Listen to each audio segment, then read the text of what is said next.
Sabay-sabay po nating basahin ang Aklat ng Mga Awit, chapters 98 to 99. Kumanta ng bagong awit at kay Yahweh ay ialay, pagkat ang mga ginawa niya ay kahanga-hangang tunay. Sa sariling lakas niya at kabanalan niyang taglay, walang mahirap na natamo itong hangad na tagumpay. Ang tagumpay ni Yahweh, siya na rin ang naghayag, sa harap ng mga bansay nahayag ang pagliligtas. Ang pangako sa Israel lubos niyang tinutupad, tapat siya sa kanila at ang pag-ibig ay wagas. Ang tagumpay ng ating Diyos kahit saan ay nahayag, magkaingay na may galak lahat ng nasa daigdig. Si Yahweh ay buong galak na purihin sa pag-awit. Sa saliw ng mga lira kayong lahat ay umawit, at si Yahweh ay purihin sa ating mga tugtugin. Tugtugin din ang trompeta na kasaliw ang tambuli, magkaingay sa harapan ni Yahweh na ating hari. Magingay ka karagatan at lahat ng lumalangoy, umawit ang buong mundo at lahat ng naroroon.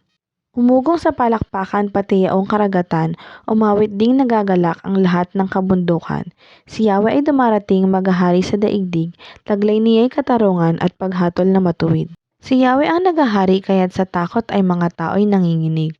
Trono'y sa ibabaw ng mga kerubin kaya daigdig ay nayayanig. Si Yahweh dakilang tunay sa Zion o sa mga bansa. Si Yahweh ang nagahari sa lahat ng mga nilikha. Purihin natin ang banal at dakilan niyang ngalan, si Yahweh ay banal. Ikaw ay dakilang hari, umiibig sa katuwiran. Ang dulot mo sa Israel ay ganap na katarungan.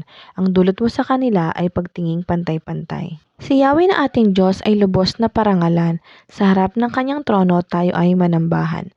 Si Yahweh ay banal. Si Moises at si Aaron na mga pari niya, at si Samuel na may lingkod na sa kanya ay sumamba. Nang si Yahweh dalanginan, dininig naman sila. Si Yahweh ay nagsalita sa isang haliging ulap, sila naman ay nakinig, utos niya ay tinupad. O Yahweh na aming Diyos, sinagot mo sila agad, at ikaw ay nakilalang Diyos na mapagpatawad, ngunit pinagdurusa mo kung ang gaway hindi tumpak. Ang Diyos natin na si Yahweh dapat nating parangalan, sa banal na bundok niya, sambahin ang kanyang ngalan, si Yahweh na ating Diyos ay banal.